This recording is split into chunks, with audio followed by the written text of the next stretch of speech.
എൻ്റെ കൂടെ ഇപ്പോൾ കോട്ടയം അതിരൂപതയുടെ മെത്രാപ്പൊലീത്തയായ മാത്യു മൂലക്കാട്ട് പിതാവ് ഇപ്പോൾ ചേരുകയാണ്. പിതാവ്, കോട്ടയം അതിരൂപ സംബന്ധിച്ചോളം വളരെ സന്തോഷകരമായൊരു ദിവസമാണ്.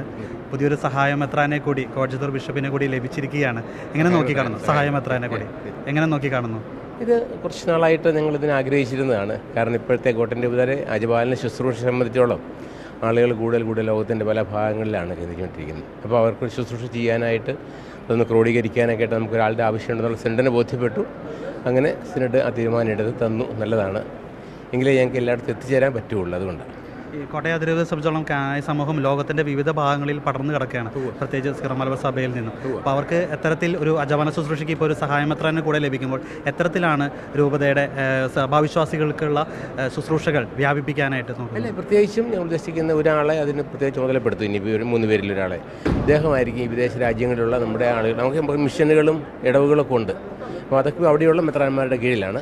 അപ്പോൾ അവരോട് ചേർന്ന് നിന്നുകൊണ്ട് ക്രോഡീകരിച്ച് എന്നാൽ ഒരു ഏക സ്വഭാവത്തോടെ വരുത്തിയെടുക്കാനായിട്ട് ശ്രമിച്ചുകൊണ്ടിരിക്കും. നിലവിൽ വികാരി ജനറലായിരുന്നു തോമസ് പിതാവ്. അപ്പോൾ പിതാവുമായിട്ട് വളരെ ചേർന്ന് നിൽക്കുന്നതായിരുന്നു. രൂപതയുടെ എല്ലാ കാര്യങ്ങളും അറിയും. അപ്പോൾ ഈ പിതാവിനെ കിട്ടിയതിൽ, പുതിയതായിട്ട് കിട്ടിയതിൽ എങ്ങനെ എന്ത് പറയുന്നു? സന്തോഷമുണ്ട്. കാരണം ഞാനാണല്ലോ റെക്കമെൻഡ് ചെയ്യണ്ടേ. ആഗ്രഹിച്ചാണ് പിതാവിനെ ചോദിച്ചിരുന്നു. അങ്ങനെ പിതാവിനെ കിട്ടിയത്. താങ്ക് യു പിതാവ്.